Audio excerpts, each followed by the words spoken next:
לעניין הזה. היום אנחנו נדבר, כיוון שעכשיו בפרשת זדורוב שוב מבעבעת, שמעתי בדרך לכאן עדויות של כל מי שעסק במלאכה, היה מאוד מאוד מעניין. נדמה לי שהאדם הסביר, אין בליבו ספק שזדורוב אכן עשה מה שמיוחס לו. אתה יודע משהו שאחרים לא יודעים? לא, אני רק שמעתי את החוקר, את איש המז"פ, אני אגיד לך משהו בעניין הזה, סליחה שאני קוטע אותך. כשנתקלתי בתעצומות הפרחה אנרגטיות מאוד, לגבי מי רצח את רבין, או האם הרב מוטי אלון עשה את מה שאמרו שהוא עשה, אני איכשהו הצלחתי להבין. במקרה של רבין האשמה הייתה כבדה מדי, כללית מדי, והיה קשה מאוד לשאת אותה. במקרה של מוטי אלון, היו אנשים שאהבו אותו מאוד ולא יכלו, עוד הפעם, אי אפשר היה לשאת. אהבו ואוהבים. אהבו ואוהבים. ויכולתי להבין שאפילו אם תביא לאנשים הוכחות ניצחות, הם ידבקו בתפנוקי הווישפול. מה אתה לא מבין, אבל שמעת... ואילו לגבי זדורוב, מדובר באדם שעל פניו אין לו לובי. הוא איש פשוט מאוד.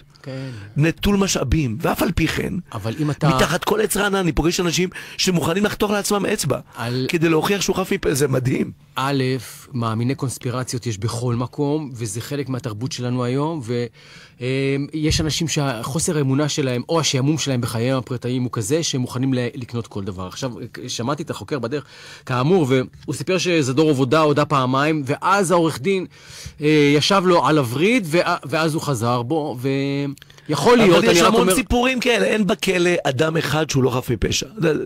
תעשה פעם סיבוב. שמע, בן אדם הודה בפני מדובב באופן עצמאי מרצונו, אף אחד לא אמר לו, הוא פשוט סיפר את כל הסיפור בלי שאף אחד לחץ עליו. והנה הסיפור של זדורוב תופס איכשהו, מצליח להחזיק מים.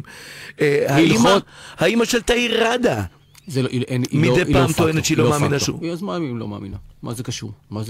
אני שואל את עצמי, מה גרם? אין עדותה שונה מעדות המוכר במכולת אצלי בשכונה. מה זה משנה מה היא אומרת? עם כל הכבוד והצער עליה.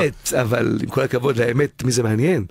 מה שמעניין זה העובדה שיש לא מעט אנשים שלתיאוריה הזאת כן מאמינים, ואחרים הם מנפנפים ממש מעל כתפם. מה שברור זה שיש מקצוע בעולם, עורכי דין. לא כולם רשעים, נכון. לא כולם רשעים כמובן, אבל יש מקצוע שהשתלט על הצדק, והפך אותו למשהו אחר לגמרי. נטל אותו ממשמעותו המקורית. אבל רוב הלא רשעים הם במשפחה שלי.